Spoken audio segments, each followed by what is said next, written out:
Aventuras de Sherlock Holmes, obra de Arthur Conan Doyle, parte 24. Quando voltei para casa, contei à minha criada que conhecera na Califórnia e sempre gostara muito dele. Mandei que não dissesse nada a ninguém, mas que embrulhasse umas roupas e deixasse prontos meu casaco e o chapéu. Sei que devia ter falado com o Lord St. Simon, mas era extremamente difícil diante de sua mãe e de todos os convidados ilustres. Então resolvi fugir e explicar tudo depois. Não fiquei sentada nem 10 minutos à mesa quando vi Frank pela janela do outro lado da rua. Fez um sinal para mim e começou a andar em direção ao parque. Fui até o quarto, vesti o casaco e fui atrás dele. Uma mulher veio atrás de mim, falando qualquer coisa sobre Lord St. Simon. Parece, pelo pouco que eu vi, que ela tinha um segredo também antes do casamento, mas consegui me livrar dela e logo alcancei Frank. Tomamos um carro juntos e fomos para um quarto que ele alugara em Gordon Square. E esse foi meu verdadeiro casamento depois de todos esses anos de espera. Frank ficara como prisioneiro dos Apaches e fugira. Foi para São Francisco, descobriu que eu considerava morto e tinha ido para a Inglaterra. Seguiu-me até aqui e me encontrou na manhã do meu casamento. Eu vi no jornal, explicou o americano. Dava o nome dela e a igreja, mas não dizia onde ela morava. Então conversamos sobre o que deveríamos fazer, e Frank era a favor de contar tudo, mas eu estava tão envergonhada que só queria desaparecer e nunca mais ver nenhum deles. Só mandar um bilhete para meu pai para dizer que estava viva. Era horrível para mim pensar em todos aqueles lords e ladies sentados em volta da mesa de almoço esperando que eu voltasse. Então Frank pegou minhas roupas e tudo, fez um pacote e, para que não servisse de pista, jogou-o em algum lugar onde ninguém ia encontrá-lo. Era provável que estivéssemos a caminho de Paris amanhã, mas esse cavalheiro, o Sr. Sherlock Holmes, veio nos procurar esta tarde, embora não consiga imaginar como ele nos encontrou, e mostrou claramente e com muita bondade que eu estava errado e Frank tinha razão e que deveríamos contar toda a verdade. Ofereceu-nos a oportunidade de falar com Lord St. Simon sozinho, e então viemos a seus aposentos imediatamente. Agora, Robert, você ouviu a história toda e sinto muito se o magoei, mas espero que você não fique muito sentido comigo. Lord St. Simon não relaxara sua postura rígida, mas ouvira toda essa longa narrativa com a testa franzida e os lábios comprimidos. Perdoe-me, disse, mas não é meu costume discutir assuntos íntimos em público, disse o Lorde. Então não vai me perdoar? Não vai apertar minha mão antes que eu vá embora? Claro, se isso lhe dá prazer. Lord St. Simon estendeu a mão e apertou friamente a mão que ela lhe estendera. Esperava, sugeriu Holmes, que nos acompanhasse em uma pequena ceia. Acho que está pedindo demais, respondeu o nobre. Posso ser obrigado a aceitar estes últimos acontecimentos, mas não devem esperar que eu os comemore, claro. Acho que, com sua permissão, vou me retirar agora, desejando a todos uma boa noite. Incluiu todos nós num rápido cumprimento de cabeça e saiu da sala. Então, espero, pelo menos, o casal que me honre com sua companhia, disse Sherlock Holmes. É sempre um prazer conhecer um americano, Sr. Moulton, pois sou um dos que acreditam que a loucura de um monarca e a idiotice de um ministro em anos passados não evitarão que nossos filhos sejam algum dia cidadãos do mesmo país, sob uma bandeira que será uma combinação da Inglaterra e da Americana. Esse caso foi bem interessante, comentou Holmes depois que os visitantes saíram.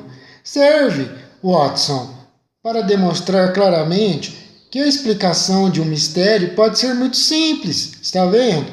mesmo quando de início parece totalmente inexplicável. Nada podia ser mais inexplicável, nada podia ser mais natural que a sequência de acontecimentos de acordo com a narração dessa senhora, e nada mais estranho que o resultado quando visto, por exemplo, pelo Sr. Lestrade, da Scotland Yard. Você não está errado, então? Desde o início dos fatos, eram muito óbvios para mim, Watson. Era que a moça estava disposta a se submeter à cerimônia de casamento. O outro, que se arrependera disso poucos minutos depois, de volta para casa. É evidente, Watson, que alguma coisa tinha acontecido durante a manhã para fazê-la mudar de ideia. O que poderia ser? Não poderia ter falado com ninguém quando estava fora de casa, porque estava junto com o noivo. Então teria visto alguém? Watson, se tivesse, teria sido alguém da América, pois tinha passado tão pouco tempo aqui na Inglaterra que ninguém poderia ter adquirido uma importância tão grande que bastasse vê-lo para mudar totalmente seus planos e deixar de casar às portas de um casamento, não? Veja que já chegamos por um processo de exclusão à ideia de que ela deveria ter visto um americano. Então, que poderia ser esse americano? E por que teria tanta influência sobre ela? Poderia ser um amante? Poderia ser um marido? Eu sabia que sua juventude fora passada em lugares rústicos e em condições estranhas.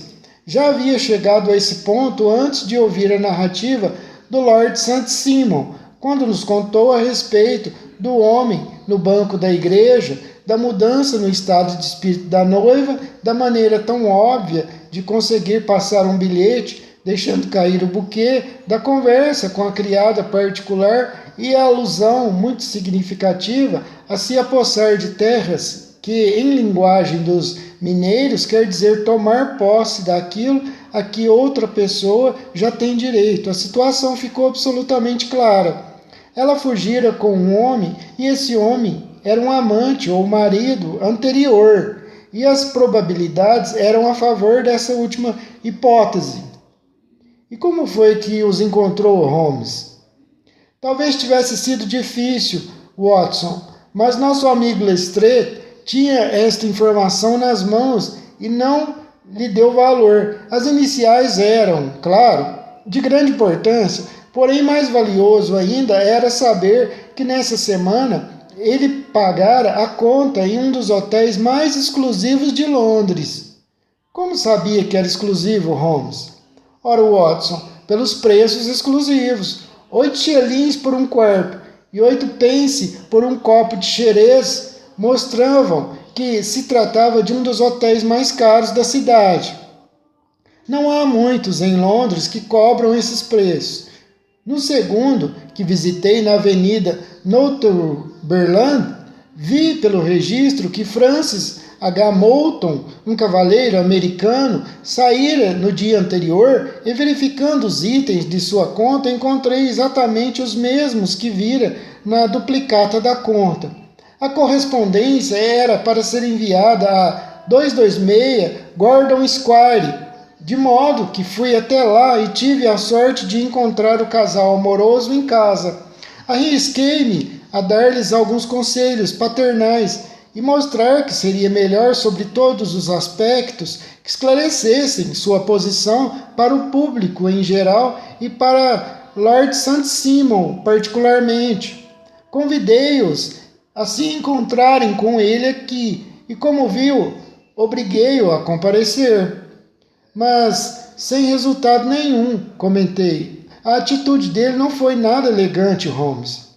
Ora, Watson, disse Holmes sorrindo, talvez você também não fosse nada elegante se depois de todo o trabalho de fazer a corte e se casar, você visse privado ao mesmo tempo de sua esposa e de sua fortuna, não? Acho que devemos julgar Lord St. Simon com muita prudência e compaixão e agradecer aos céus pelo fato de não termos probabilidade de algum dia nos encontrarmos na mesma situação que ele. Puxe sua cadeira para perto e dê-me um violino. pois nosso único problema agora é como passar essas noites sombrias de outono, Watson. A coroa de berilos. Holmes, eu disse uma manhã quando olhava a rua pela janela. Tem um louco passando aí embaixo, Holmes. É uma lástima que a família dele o deixe sair sozinho. Meu amigo levantou-se preguiçosamente da poltrona onde reclinava e se aproximou com as mãos nos bolsos do roupão, olhando sobre meu ombro. Era uma linda manhã de fevereiro, fria e seca, e a neve do dia anterior ainda cobria o chão, brilhando à luz do sol de inverno. No meio da Baker Street, fora sulcada pelos carros, formando uma massa escura, lamacenta, mas no meio-fio dos dois lados da rua e nos cantos das calçadas amontoava-se em flocos de uma brancura cintilante. A calçada cinzenta havia sido limpa e raspada, mas ainda estava perigosamente escorregadia e poucas pessoas haviam se arriscado a sair. Na verdade, ninguém vinha andando na direção da estação do Metropolitano, a não ser esse cavalheiro, cuja conduta excêntrica atraíra minha atenção. Era um homem de seus 50 anos, alto, cheio de corpo imponente, com o rosto maciço, de feições acentuadas. Estava vestido em estilo sóbrio, mas luxuoso, com uma sobrecasaca preta, chapéu reluzente, polainas marrons e calças cinza pérola muito bem talhadas, mas seus gestos faziam um contraste absurdo com a dignidade de suas roupas e feições, pois estava correndo como louco nos arrancos, dando pulinhos de vez em quando, como um homem cansado que não está habituado a usar as pernas. Enquanto corria desta maneira estranha, sacudia as mãos e a cabeça e contorcia o rosto em caretas extraordinárias. O que há com esse homem? Perguntei. Está olhando o número das casas. Acho que está vindo para cá, disse Holmes, esfregando as mãos. Aqui, Holmes? Sim, Watson. Creio que vem me fazer uma consulta profissional. Estou reconhecendo os sintomas. Ah, não disse? Enquanto falava, o homem chegou ofegante à nossa porta e tocou a campainha com tanta força que o barulho ressoou na casa inteira. Pouco depois estava em nossa sala, ainda ofegante, e gesticulando, mas com um olhar tão triste e desesperado até que nossos sorrisos desapareceram e ficamos cheios de horror e de compaixão pelo indivíduo. Levou um tempo para conseguir falar, balançando o corpo e puxando os cabelos como alguém que tivesse chegado ao limite de suas forças e estivesse prestes a ter um colapso. De repente, dando um salto, bateu com a cabeça na parede com tanta força que nós dois corremos para ele e o arrastamos para o centro da sala. Sherlock Holmes o empurrou para a poltrona e, sentando-se ao seu lado, deu pancadinhas em sua mão e falou com ele numa voz calma e suave que sabia empregar tão bem. Veio aqui para me contar sua história, não foi, meu irmão? Disse Holmes. Está muito cansado, eu sei. Veio tão depressa. Procure descansar um pouco, respire, recobre o fôlego e depois terei muito prazer em ouvi-lo, estudar qualquer problema que tenha para me contar. Descanse, sossegue. O homem ficou sentado por alguns minutos, respirando fundo e procurando conter a emoção. Depois, passou o lenço pela testa, comprimiu os lábios e virou-se de frente para nós dois. Naturalmente pensa que sou louco, não é? Disse ele com os olhos meio arregalados. Vejo que está muito abalado, que aconteceu alguma coisa muito grave, respondeu Holmes. Apenas isso. Só Deus sabe, senhor. Algo que chega a abalar minha razão de tão inesperado e tão terrível. A desgraça pública talvez eu pudesse enfrentar, embora seja um homem de caráter e reputação impecáveis. Desgraça pessoal também sucede a todos nós, mas as duas coisas ao mesmo tempo e de forma tão horrível são o suficiente para me levar à loucura. Além disso, não sou só eu. Os mais nobres do país vão sofrer também, se não encontrarmos uma solução para esse problema terrível, senhor. Por favor, controle-se, senhor, disse Holmes. Conte-me calmamente o que se passa. Quem é o senhor e o que aconteceu?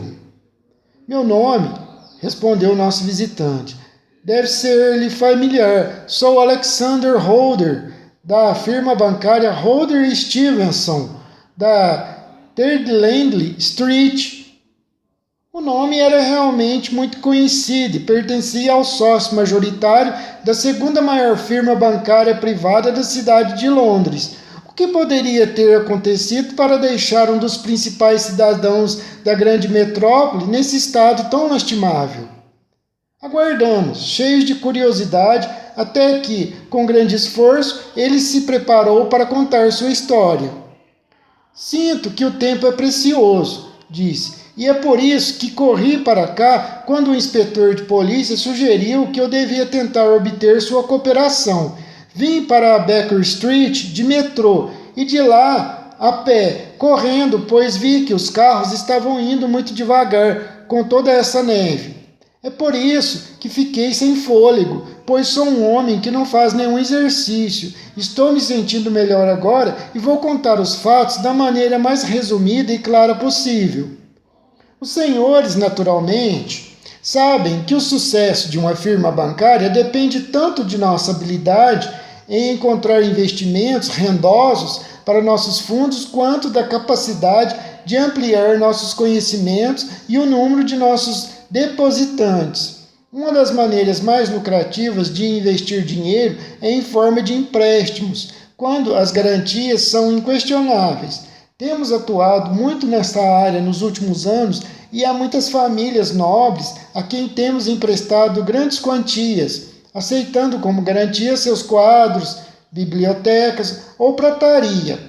Ontem de manhã eu estava em meu escritório no banco quando um dos empregados trouxe um cartão. Tive um sobressalto quando vi o nome, pois era...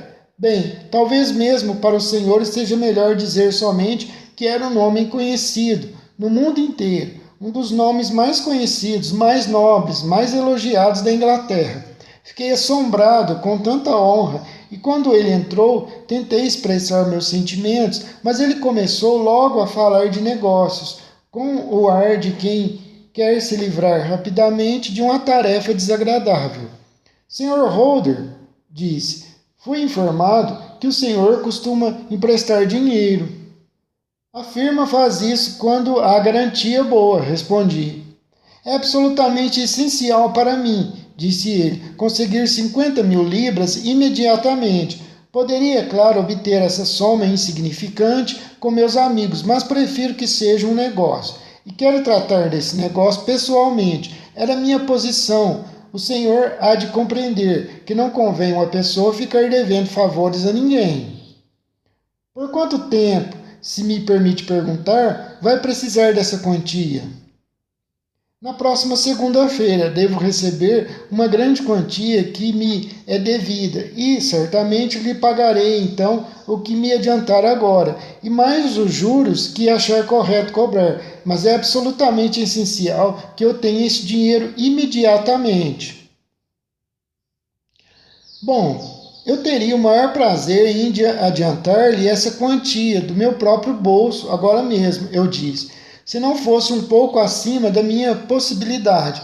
Por outro lado, se por favor, posso fazer isso em nome da firma, para ser justo com o meu sócio. Devo investir que, mesmo em seu caso, todas as precauções comerciais sejam tomadas. Prefiro 1000 vezes que seja assim, disse ele apanhando uma caixa de couro preto, quadrada, que depositara ao lado da cadeira. Sem dúvida já ouviu falar da coroa de berilos. Um dos bens públicos mais preciosos do Império, observei. Exatamente. Abriu o estojo e, dentro, sobre um veludo macio cor de carne, repousava a magnífica joia a que se referia. São 39 berilos enormes, disse ele, e o preço do trabalho em ouro é incalculável. A avaliação mais baixa é o dobro do que lhe pedi emprestado. Estou pronto a deixar a coroa como garantia. Peguei o estojo precioso em minhas mãos e olhei um tanto perplexo da coroa para meu ilustre cliente. Duvida de seu valor? Perguntou ele. De maneira alguma. Eu duvido apenas, entende? Se é conveniente deixá-la aqui, sim, mas pode ficar descansado quanto a isso. Nunca faria uma coisa dessa se não tivesse certeza absoluta de que em apenas 4 dias poderei revê-la. É simplesmente uma questão de tempo. A garantia é suficiente? Perfeitamente, senhor.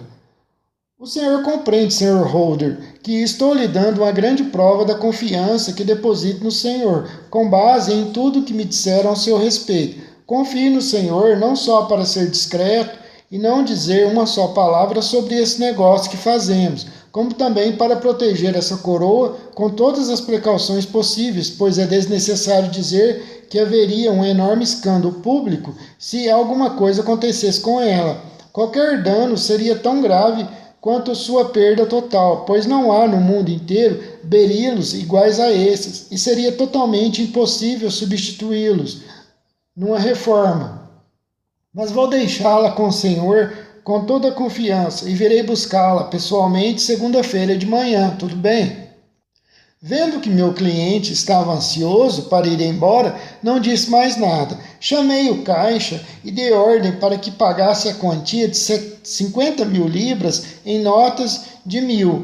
Quando fiquei novamente sozinho, com o precioso estojo à minha frente, não pude deixar de pensar com algum receio na imensa responsabilidade que aquilo representava para mim. Não havia dúvida de que, já que se tratava de um bem nacional, haveria um escândalo grandioso e horrível se acontecesse qualquer coisa com aquela joia. Cheguei a me arrepender de haver consentido em ficar com ela, mas era tarde demais para mudar de ideia. Tranquei o estojo em meu cofre particular e voltei ao meu trabalho. Quando terminou o dia, achei que seria imprudente deixar uma coisa tão preciosa como aquela no escritório. Cofres de banqueiros já haviam sido arrombados no passado várias vezes. Por que não poderia acontecer de novo com aquela coroa? Se isso acontecesse, em que posição terrível eu ficaria? Portanto, decidi que nos dias seguintes eu iria carregar o estojo comigo, de um lado para o outro, aonde eu fosse, de modo que nunca ficasse longe de meus olhos. Tendo resolvido isso, chamei um cabriolé e fui para minha casa em Stelholm, levando a joia comigo. Só respirei aliviado quando a levei para meus aposentos e a tranquei em uma gaveta do meu próprio quarto. Agora preciso dizer algo sobre a minha casa, Sr. Holmes, pois quero que compreenda bem a situação. Meu empregado e meu lacaio dormem fora de casa e podem ser postos inteiramente de lado. Eu tenho 3 empregadas que estão comigo há muitos anos e que são de absoluta confiança. Uma outra, Lucy Pear, só trabalha para mim há alguns meses, mas veio com excelentes recomendações e tem sido mais do que satisfatória. É uma moça muito bonita e tem atraído muitos admiradores, que às vezes ficam rondando a casa. Foi o único inconveniente em relação a ela, mas acredito que seja uma boa moça, sob todos os aspectos. Isto quanto aos empregados, minha própria família é tão pequena que não levarei muito tempo para descrevê-la. Sou viúva e tenho um filho único, Arthur. Ele tem sido um desgosto para mim, Sr. Holmes, um grande desgosto. Não tenho dúvida de que a culpa é minha. Todos dizem que eu o estraguei, o mimando demais. É muito provável que seja verdade isso. Quando minha querida esposa faleceu, senti que ela era tudo o que me restava para amar. Senti que ele era tudo o que me restava no mundo. Não suportava ver o sorriso desaparecer de seu pequeno rosto nem por um instante. Nunca lhe neguei coisa alguma. Sempre fiz os seus gostos, todos os seus pedidos. Provavelmente teria sido melhor para nós dois se eu tivesse sido mais rigoroso, mas só queria o bem dele, entende? Naturalmente, minha intenção era que ele herdasse meu negócio, mas não tinha inclinação para isso. Era muito rebelde, muito impetuoso, e, para dizer a verdade, não podia confiar nele para lidar com grandes quantias de dinheiro. Quando ainda era muito jovem, tornou-se sócio de um clube muito aristocrático, onde, com suas maneiras encantadoras, logo ficou íntimo de homens com muito dinheiro e hábitos extravagantes. Aprendeu a jogar cartas com paradas muito altas e apostar em corridas de cavalo, até que teve de vir a mim várias vezes implorando que adiantasse algum dinheiro de sua mesada para pagar as dívidas de jogo. Tentou mais de uma vez largar a companhia perigosa dessas pessoas, mas em todas essas ocasiões a influência de seu amigo Lord George Burwell foi suficiente para atraí-lo de volta. E na verdade, não me espanto com o fato de que um homem como Lord George Burwell tivesse tanta influência sobre meu filho, pois o trouxe muitas vezes à minha casa e vi que eu mesmo mal podia resistir à fascinação dele. Lord George Burwell é mais velho que Arthur, um homem vivido, que já foi a toda parte do mundo, já viu tudo e fez tudo, em uma conversa brilhante, e tem uma conversa brilhante e grande leveza. No entanto, quando penso nele friamente, longe da magia de sua presença, tenho certeza, observando sua maneira cínica de falar e a expressão que às vezes vejo em seus olhos, de que é um homem em quem não se pode confiar. É isso que penso, e minha querida Mary também, com sua intuição feminina. Só falta descrever Mary. É minha sobrinha, Sr. Holmes, mas quando meu irmão faleceu há 5 anos e a deixou sozinha no mundo, eu a adotei e desde então a considero minha própria filha. É um raio de sol em minha casa, doce, meiga, linda, uma excelente dona de casa, tudo que se pode querer em uma mulher. É meu braço direito, não sei o que faria sem ela, só em uma coisa ela me contrariou até agora. Meu filho já a pediu em casamento 2 vezes, porque a ama com devoção, mas nas 2 ela o recusou. Acho que se há alguém que poderia atraí-lo para o bom caminho, é ela, e que o casamento poderia mudar inteiramente a vida do meu filho. Mas agora, meu Deus, é tarde demais. É tarde demais, Sr. Holmes. Agora, Sr. Holmes, o senhor conhece as pessoas que moram em minha casa e posso continuar a minha triste história. Quando estávamos tomando café na sala, naquela noite, após o jantar, contei ao meu filho Arthur e a Mary o que me havia acontecido e que o tesouro precioso estava naquele momento sobre nosso teto, omitindo, é claro, apenas o nome de meu cliente. Lucifer, que servira o café, havia deixado a sala, tem certeza, mas não posso jurar que a porta estivesse fechada. Mary e Arthur ficaram muito interessados e quiseram ver a famosa coroa, mas achei melhor, mais prudente, não mexer nela. Onde a botou? Perguntou meu filho Arthur. Em uma gaveta, filha, em meu quarto de vestir. Bem, espero que a casa não seja assaltada essa noite, disse Arthur. Está trancada, Arthur, observei. Ora, qualquer chave serve para abrir aquela sua cômoda velha, pai. Quando era mais jovem, eu mesmo a abri com a chave do armário do quarto de depósito. Ele muitas vezes dizia coisas de gênero sem falar a sério, de modo que não dei muita atenção no que dizia, Sr. Holmes. Mas ele me seguiu até meu quarto naquela noite com o rosto muito sério. Olhei, meu pai. Olhe aqui, papai. Disse de olhos baixos. Pode me dar 200 libras? Não, não posso, filho. Respondi rapidamente. Tenho sido generoso demais com você em matéria de dinheiro, Arthur. Tem sido muito bondoso, respondeu, mas preciso desse dinheiro ou nunca mais poderei aparecer no clube novamente. Isso seria ótimo, nunca mais apareça então, Arthur. Talvez, mas não quer que eu saia de lá desonrado assim, não é, meu pai? Retrucou. Não aguentaria desgraça, tenho de arranjar esse dinheiro de qualquer forma, e se não vai me dar, tenho de procurar um outro jeito. Fiquei muito zangado, pois era a 3ª vez que me pedia dinheiro neste mês.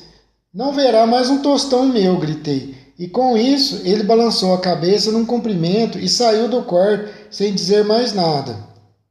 Depois que ele saiu, Destranquei a gaveta da cômoda, vi que meu tesouro estava seguro e tranquei-a novamente. Em seguida, percorri a casa para verificar se estava tudo trancado, uma tarefa, em geral, que cabe a Mary, mas achei melhor que eu mesmo a executasse essa noite. Quando desci as escadas, vi Mary junto à janela do hall, que ela fechou e trancou quando me aproximei. Diga-me, papai, ela falou, dando-me a impressão de estar um pouco perturbada. Deu licença a Lucy para sair hoje à noite? Claro que não. Ela acaba de entrar pela porta dos fundos. Tenho certeza de que foi só até o portão lateral para ver alguém, mas acho que isso não é muito seguro e não devemos deixar que continue. Deve falar com ela de manhã, ou se preferir, eu mesmo falo. Tem certeza de que está tudo trancado? Certeza absoluta, papai. Dei-lhe um beijo de boa noite e fui para o meu quarto, adormecendo pouco depois.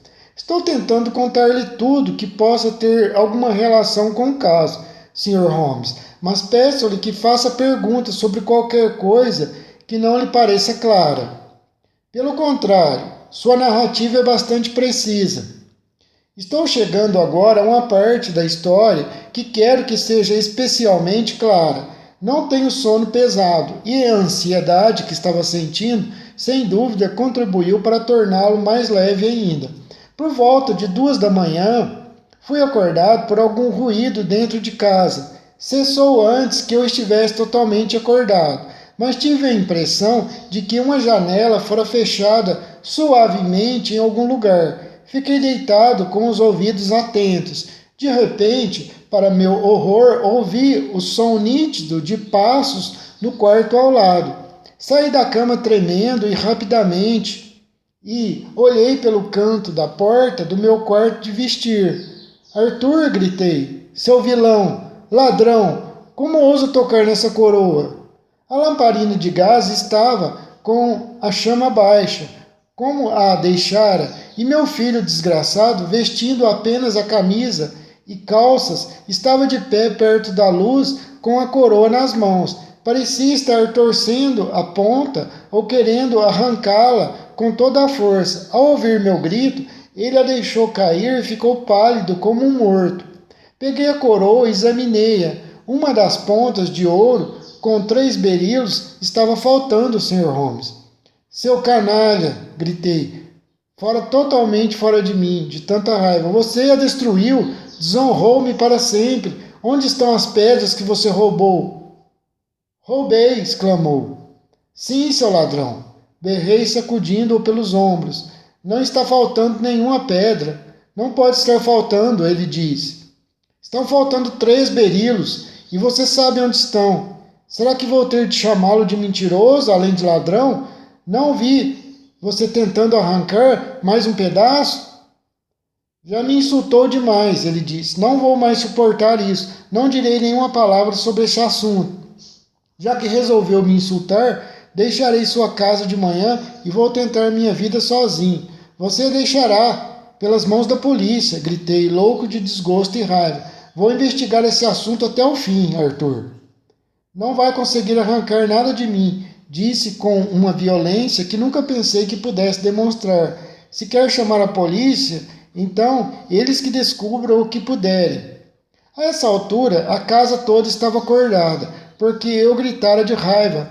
Mary foi a primeira a entrar correndo no meu quarto e quando viu a coroa e a cara de Arthur, compreendeu tudo e com um grito de horror caiu desmaiada. Mandei a criada buscar a polícia e deixei a investigação em suas mãos imediatamente. Quando o inspetor e um guarda entraram em casa, Arthur, que estava de pé com os braços cruzados e uma expressão sombria, perguntou se era minha intenção acusá-lo de roubo. Respondi que não era mais um assunto particular, que se tornara público, já que a coroa era um bem nacional. Eu decidira que a lei deveria tomar conta de tudo. Pelo menos, ele pediu, não faça com que seja preso imediatamente. Seria bom para o senhor e também para mim se eu pudesse sair de casa por 5 minutos. Para poder fugir ou esconder o que você roubou, respondi.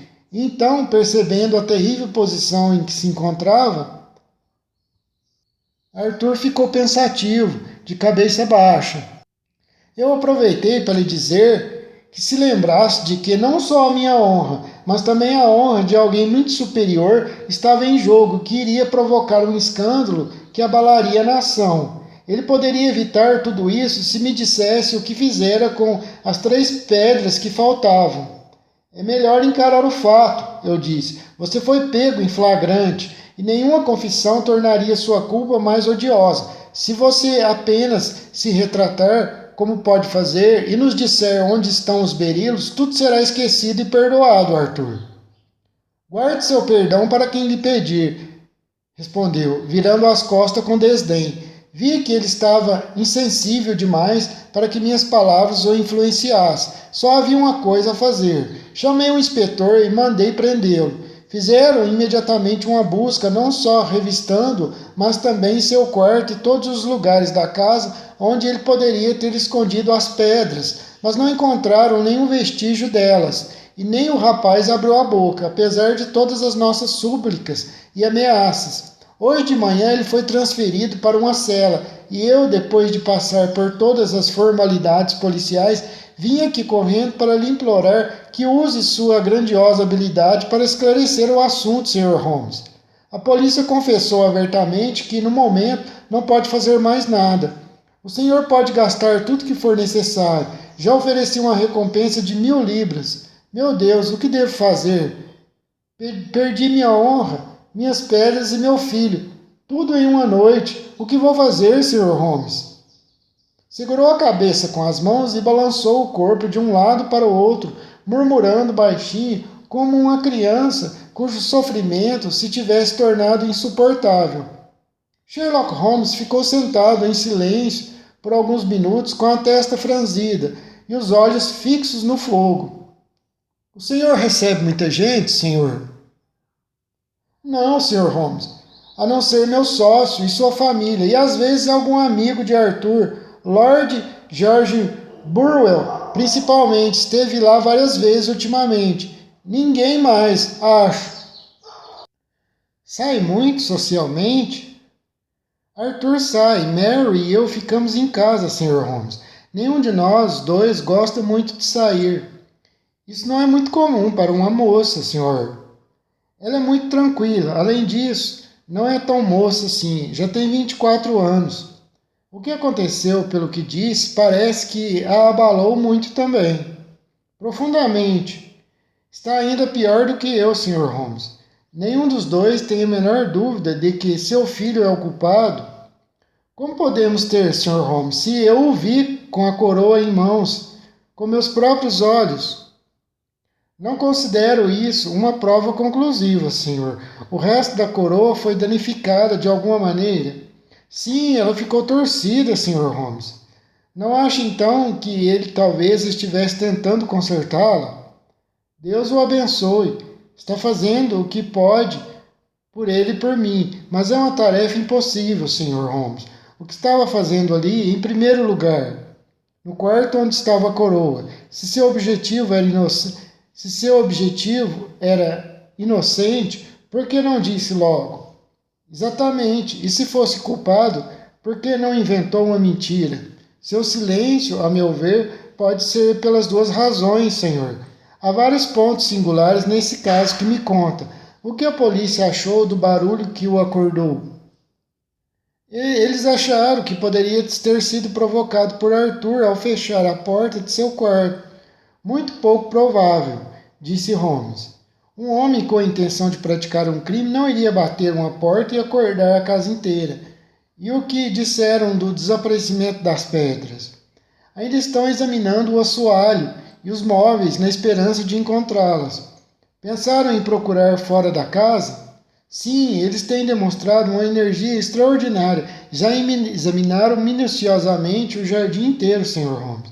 Bem, disse Holmes, não é óbvio para o senhor agora que esse assunto é muito mais complexo do que o senhor ou a polícia pensaram de início.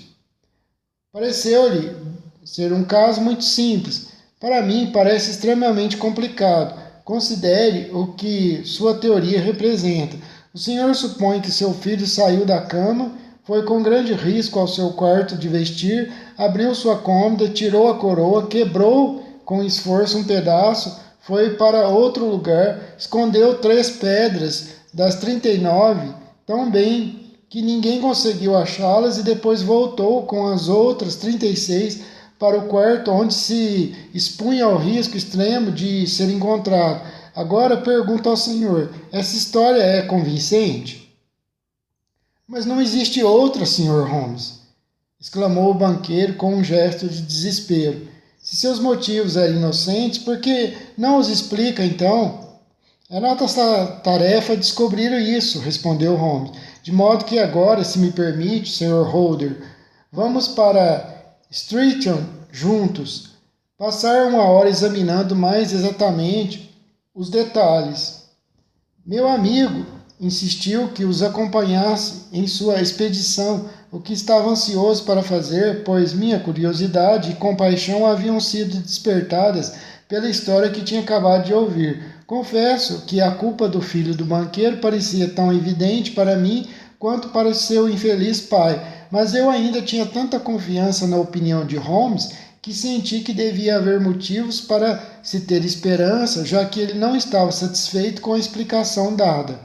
Quase não disse uma palavra no trajeto para o longínquo subúrbio ao sul da cidade. Ficou sentado com o queixo afundado no peito e o chapéu puxado sobre os olhos, mergulhado em profundos pensamentos. Nosso cliente parecia ter adquirido novo ânimo, com o pequeno vislumbre de esperança que lhe fora apresentado, e chegou até conversar descontraídamente comigo sobre os seus negócios. Uma curta viagem de trem e uma caminhada ainda mais curta nos levaram a Fairbank, a modesta residência do grande financista. Fairbank era uma casa quadrada de bom tamanho, de pedras brancas um pouco afastada da rua, uma entrada da largura de 2 carruagens e um gramado coberto de neve se estendiam até os 2 grandes portões de ferro que fechavam a entrada. À direita havia um grupo denso de arbustos que levava a um caminho estreito entre 2 sebes que ia da estrada até a porta da cozinha e que a entrada de serviço. À esquerda havia uma alameda que levava à estrebaria e que não ficava dentro da propriedade. Era uma via pública, embora pouco usada. Holmes não deixou parados em frente à porta e caminhou levemente em volta da casa, passou pela frente, percorreu a estrada de serviço e, dando volta pelo jardim, chegou à alameda que ia para a estrebaria. Demorou tanto que o Sr. Holder e eu fomos para a sala de jantar e esperamos perto da lareira. Estávamos sentados em silêncio quando a porta se abriu e uma moça entrou. Era mais alta que a média, esbelta, com cabelos e olhos escuros, que pareciam mais escuros ainda em contraste com a pele muito pálida. Acho que nunca vi um rosto de mulher tão pálido. Os lábios também eram descorados, mas os olhos estavam vermelhos de chorar. Quando entrou silenciosamente na sala, sentiu o impacto de sua profunda dor, muito mais do que com o banqueiro de manhã, o que era surpreendente, pois era óbvio que era uma mulher forte, com imensa capacidade de autocontrole. Ignorando minha presença, aproximou-se do tio e passou a mão pelos seus cabelos num gesto meigo e carinhoso. Deu ordem para que soltassem Arthur, não foi, papai? Perguntou ela. Não, não, minha filha. O caso tem que ser investigado até o fim e resolvido. Mas tem certeza de que ele é inocente, pai. Sabe o que são os instintos de uma mulher? Sei que ele não fez nada de mal, e o senhor vai se arrepender de ter sido tão severo assim. Por que ficou calado, se é inocente, minha filha? Quem sabe, papai? Talvez porque estivesse muito zangado pelo fato de que o senhor tenha suspeitado dele. Filha, eu mimei Arthur por toda a vida. Dei tudo que ele queria em suas mãos, não o privando de nada. Eu estraguei meu filho, e dessa vez ele foi longe demais. roubando esta coroa. Como poderei deixar de suspeitar dele se o vi também com a coroa em mãos, minha filha? Oh, mas só pegara nela para olhar, papai. Por favor, acredite em mim, sei que ele é inocente. Deixe isso de lado, não diga mais nada. É horrível pensar em nosso querido Arthur em uma prisão, papai. Não vou deixar nada de lado até as pedras serem encontradas. Nunca, Mary. Sua afeição por Arthur a está deixando cega em relação às horríveis consequências para mim. Em vez de abafar o assunto, trouxe um cavalheiro de Londres para fazer uma investigação mais minuciosa. Este cavalheiro aqui? Perguntou-se, virando para mim. Não, o amigo dele está lá fora. Queria ficar só. Está andando pela Alameda da Estrebaria neste momento. Alameda da Estrebaria? Ergueu as sobrancelhas escuras. O que espera encontrar lá? Deve ser ele que chega. Espero, Senhor, que consiga provar que eu tenho certeza de que é verdade, que meu primo Arthur é inocente desse crime, disse a moça. Concordo inteiramente com a senhorita e espero, como a senhora, que possa prová-lo, disse Holmes entrando pela casa adentro.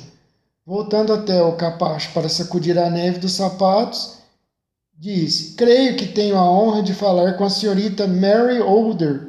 Posso fazer-lhe uma ou duas perguntas, moça? Certamente, senhor, se é para ajudar a esclarecer este horrível mistério. Não ouviu nada na noite passada? Nada, até meu tio começar a falar em voz alta. Ouvi isso e desci correndo. Fechou todas as janelas e portas na noite anterior, trancou todas as janelas. Sim, senhor. Estavam todas trancadas esta manhã. Estava.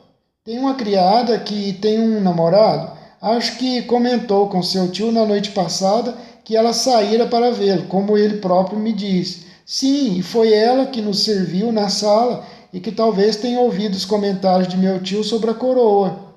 Entendo. Está sugerindo que ela poderia ter saído para contar ao namorado e que os dois podem ter planejado o roubo da coroa. Não quero acusar ninguém assim, sem provas, mas de que adiantam todas essas teorias vagas? Exclamou o banqueiro com impaciência. Se eu disse que vi Arthur com a coroa nas mãos, pelo amor de Deus. Espere um pouco, Sr. Holder. Voltaremos a esse ponto depois. A respeito dessa moça, senhorita Holder, a senhora a viu voltar pela porta da cozinha, suponho.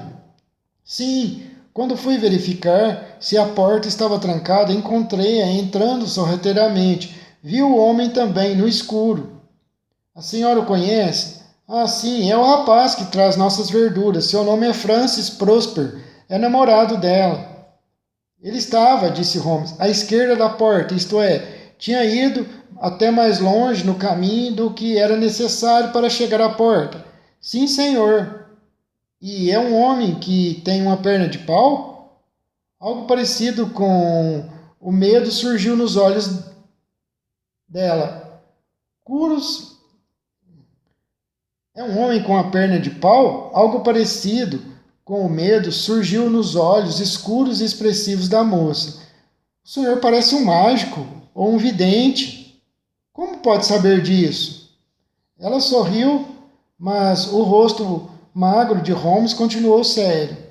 Gostaria muito de ir lá em cima agora, disse Holmes. Provavelmente vou querer examinar o lado de fora novamente. E moça, não sou mágico, não sou vidente, sou um policial apenas. Talvez seja melhor verificar as janelas de baixo antes de subir. Foi rapidamente de um para outro, parando apenas na janela grande que dava do hall para a alameda da cocheira. Esta ele abriu e examinou cuidadosamente o peitoril com sua lente de aumento. Agora vamos subir, disse. O quarto de vestir do banqueiro era mobiliado com simplicidade. Um tapete cinza, uma grande cômoda e um espelho. Holmes foi primeiro até a cômoda e examinou a fechadura. Qual foi a chave usada para abri-la? Perguntou. A que meu tio mencionou, a do armário do quarto, usado como depósito de lenha. E onde está essa chave? É essa que está aí em cima. Sherlock Holmes pegou a chave em mãos e abriu a cômoda. É uma fechadura silenciosa, disse. Não é de admirar que não o tenha acordado. Esse estojo, suponho, contém a coroa. Vamos dar uma olhada. Abriu o estojo e, tirando o diadema, depositou-o sobre a mesa. Era uma amostra magnífica da arte da joalharia, e as 36 pedras eram as mais lindas que eu vi na minha vida. Em um dos lados da coroa havia um pedaço quebrado, deixando uma borda irregular onde a ponta, que segurava 3 pedras, havia sido arrancada. Bem, Sr. Holder, disse Holmes, aqui está uma ponta igual a que infelizmente desapareceu. Peço-lhe que tente quebrá-la. O banqueiro recusou, horrorizado. Está louco, Sr. Holmes? Vou estragar ainda mais a coroa. Nem pensaria em fazer uma coisa dessas, disse. Então eu mesmo faço, disse Holmes. Holmes fez a máxima pressão sobre a ponta, mas nada aconteceu. Senti que cedia um pouco, disse, mas embora eu tenha uma força excepcional nos dedos, levaria um tempo enorme para quebrar um pedaço. Um homem comum não conseguiria, Sr. Holder. E então, o que acha que aconteceria se eu conseguisse quebrar a coroa, Sr. Holder? Haveria um estalo semelhante a um tiro de revólver. Vai me dizer que tudo isso aconteceu a poucos passos de sua cama e que o senhor não ouviu nada? Não sei o que pensar. Tudo está muito confuso, disse o Sr. Holder. Mas talvez fique mais claro à medida que prosseguirmos. O que a senhora acha, senhorita Holder? Confesso que estou tão perplexa quanto meu tio, disse a moça. Seu filho não usava sapatos nem chinelos quando viu? Não usava nada, a não ser a calça e a camisa. Obrigado. Na verdade, fomos favorecidos por uma sorte extraordinária nessa investigação, e será inteiramente culpa nossa se não conseguirmos elucidar o mistério. Com sua permissão, Sr. Holder, continuarei minhas investigações lá fora. Holmes preferiu sair sozinho, pois explicou que pegadas desnecessárias dificultariam sua tarefa de examinar a terra. Trabalhou durante 1 hora ou mais, voltando finalmente com os pés cheios de neve e a expressão impenetrável como sempre. Acho que vi tudo o que há de ver, Sr. Holder, disse. Posso ajudá-lo mais voltando aos meus aposentos, disse o senhor. Mas as pedras, Sr. Holmes, onde estão elas? Não posso dizer. O banqueiro torceu as mãos. Nunca mais as verei, exclamou. E meu filho? O senhor me dá alguma esperança? Minha opinião continua a mesma, senhor. Mas, pelo amor de Deus, que drama foi esse que ocorreu na minha casa ontem à noite? Se o senhor puder ir a Baker Street amanhã de manhã, entre 9 e 10 horas, terei o prazer de fazer o possível para tornar tudo mais claro. Entendo que me dá para agir pelo senhor. Carte blanche, desde que recupere as pedras, e que não há limite para a quantia que eu tenho de gastar. Daria toda a minha fortuna para recuperar as pedras, Sr. Holmes. Muito bem, estudarei o assunto até lá. Não quero dinheiro para mim, quero apenas para poder gastar com as investigações. Até logo. É possível que eu tenha de voltar aqui antes desta noite. Era evidente para mim que meu amigo já chegara à conclusão do mistério, embora eu não tivesse a menor ideia do que poderia se tratar. Várias vezes na viagem de volta para casa tentei sondá-lo a esse respeito, mas ele desviava a conversa para outro assunto, até que desisti. Ainda não eram 15 horas quando entramos novamente em nossa sala. Ele foi para o quarto e desceu poucos minutos depois vestido como um vagabundo, com a gola do casaco puído e lustroso levantada, uma echarpe vermelha suja e botas gastas. Era um perfeito espécime da classe. Acho que estou passável, disse olhando-se no espelho acima da lareira. Gostaria que viesse comigo, Watson, mas receio que não dê certo. Pode ser que esteja na pista certa ou pode ser que esteja perseguindo um fantasma. Em pouco tempo saberei qual dos dois. Espero estar de volta dentro de algumas horas. Cortou uma fatia do pernil que estava em cima do aparador, colocou-a entre 2 fatias de pão e, enfiando essa minguada refeição no bolso, partiu para sua expedição. Estava terminado meu chá quando ele voltou, evidentemente de ótimo humor, balançando à mão uma leve bota com elástico dos lados. Atirou-a em um canto e serviu-se de chá. Só parei um instante, disse. Vou sair de novo agora mesmo. Aonde vai, Holmes? Do outro lado de West End. Talvez demore bastante desta vez, Watson. Não espere por mim, posso chegar muito tarde. Como estão indo as coisas, Holmes? Mais ou menos, Watson. Não posso me queixar. Fui até Strand, mas não falei com ninguém na casa. É um problema muito estressante, desses que pago para esclarecer, e muito interessante também. Mas não posso ficar aqui conversando. Tenho de trocar essas roupas vergonhosas de vagabundo e voltar a ser um homem respeitável. Vi pelo seu jeito que tinha bons motivos para estar satisfeito, mais do que suas palavras deixavam transparecer. Os olhos brilhavam e ele havia até um pouco de cor em suas faces pálidas. Subiu as escadas depressa e pouco depois ouvi a porta do hall bater, o que queria dizer que ele estava novamente em campo. Esperei até a meia-noite, mas não havia sinal de Holmes, de modo que fui para o meu quarto. Era comum ficar fora de casa dias e noites a fio quando seguia uma pista como essa, e essa demora não me espantou. Não sei a que horas voltou, mas quando desci para o café da manhã no dia seguinte, lá estava Holmes com uma xícara de café em uma das mãos e o jornal na outra, com ar repousado e bem vestido como sempre. Perdoe-me por ter começado sem você, Watson, disse, mas deve lembrar-se de que nosso cliente tem hora marcada hoje cedo. Já passa das 9 horas, respondi. Acho que ele é que está chegando. Ouvi a campainha. Era realmente nosso amigo, o banqueiro Sr. Holder. Fiquei chocado com a transformação que se operara nele, pois o rosto, normalmente largo e maciço, estava agora emaciado e murcho, e os cabelos pareciam mais brancos até. Entrou com um jeito cansado e letárgico, que era muito mais doloroso que a violência do dia anterior, e deixou-se cair na poltrona que puxei para ele.